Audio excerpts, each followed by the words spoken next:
প্রথমটা ছিল লক্ষ্মীপুর শহীদ দিদিতে দুপুর 3টার সময়, বিকাল 5টার সময় আমাদের ছিল, কিন্তু অসুবিধার কারণে আমাদের একটু লেট হয়েছে। তো যে বাংলাদেশে যেভাবে হিন্দু নির্যাতন শুরু হয় দুদিন পর পর, তারই প্রতিবাদে আজকে আমাদের বিশ্ব হিন্দু পরিষদ এবং বজরং দলের সেই প্রতিবাদী বিক্ষোভ কার্যসূচি। কার্যসূচিতে কি ছিল? আমাদের কার্যসূচিতে এখানে প্রতিকৃতি ছিল জিহাদি ইউনিসের, বাংলাদেশের ইন্টারিম গভর্নমেন্টের যে চিফ অ্যাডভাইজার, ওর প্রতিকৃতি ছিল। তারপর এখানে আমাদের বৌদ্ধিকতা তারা বৌদ্ধিক দিয়েছিলেন, তারপর সেই প্রতিকৃতি দেখা হয়। এটাই ছিল আমাদের আজকের বিক্ষোভ কার্যসূচি। আপনাদের কি দাবি নিয়ে আপনারা আজকে এই কার্যসূচি? দেখুন, আমাদের বাংলাদেশের এটা অভ্যন্তরীণ ব্যাপার, ওদের সরকার কি হবে কি না, ইলেকশন হবে কি হবে না, এটা আমাদের দেখার কিছু নেই।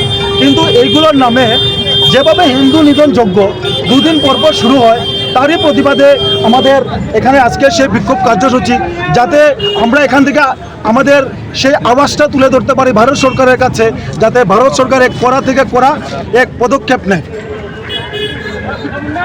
বাংলাদেশে যে ঘটনা ঘটে প্রায় সময় দেখা যায় আপনারা এভাবে প্রতিবাদী কার্যসূচি হাতে নেন, ভারত সরকারের কাছে দাবি জানান, এবারও আবার দাবি জানাচ্ছেন, বন্ধ হচ্ছে না কেন? কেন এইভাবে ভারত সরকার কি যে কূটনীতি রাজনীতি বা যে কোনো দুই দেশের ব্যাপার, বারে বারে হিন্দুর উপরে এভাবে নির্যাতন চলে, আপনারা রাস্তায় বেরিয়ে আসতে হবে?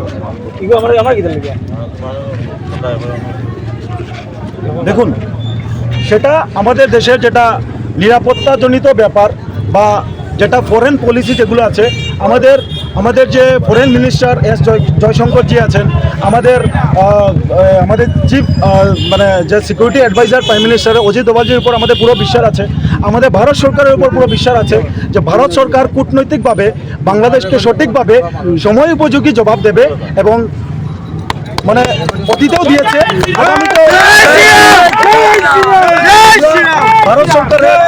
ভারত সরকারের সাথে আছি আমরা, ওটাই দাবি জানাই যে ভারত সরকার যেন একটু কড়ার থেকে কড়া এবার একটা পদক্ষেপ নেয়।